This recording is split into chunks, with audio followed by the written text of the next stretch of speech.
ಇನ್ನು ಬಿಜೆಪಿಯವರು ವಿಷಯವನ್ನ ಡೈವರ್ಟ್ ಮಾಡ್ತಿದ್ದಾರೆ ಅಂತ ಬೆಂಗಳೂರಿನಲ್ಲಿ ಸಚಿವ ಚಲುವರಾಯಸ್ವಾಮಿ ಹೇಳಿಕೆ ಕೊಟ್ಟಿದ್ದಾರೆ.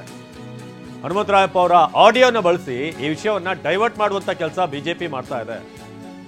ಬಿಜೆಪಿಯವರು ಹನುಮಂತರಾಯಪ್ಪ ಹೆಸರನ್ನ ಬಳಸ್ತಿದ್ದಾರೆ. ಆಡಿಯೋ ಬಗ್ಗೆ ಚಲುವರಾಯಸ್ವಾಮಿ ಪ್ರತಿಕ್ರಿಯೆ ನೀಡಿದ್ದಾರೆ.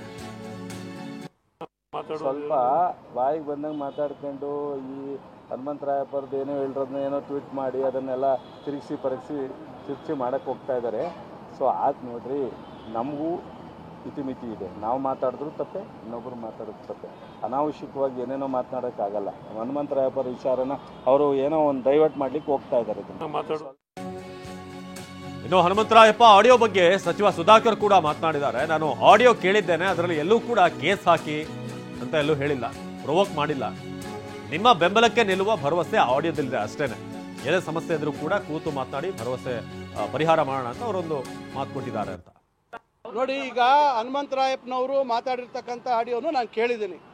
ಇದು ಹನುಮಂತರಾಯಪ್ಪನವರು ಯಾವುದೇ ರೀತಿ ನೀವು ಮುನಿರತ್ನ ಅವ್ರ ಮೇಲೆ ಕೇಸ್ ಹಾಕಿ ಮತ್ತೊಂದು ಹೇಳಿರ್ತಕ್ಕಂಥದ್ದಲ್ಲ.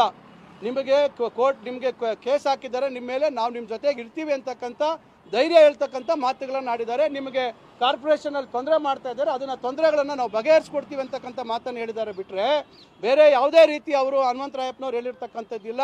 ಅವರು ಇದಕ್ಕೂ ಅದಕ್ಕೂ ಯಾವುದೇ ಸಂಬಂಧ ಇಲ್ಲ.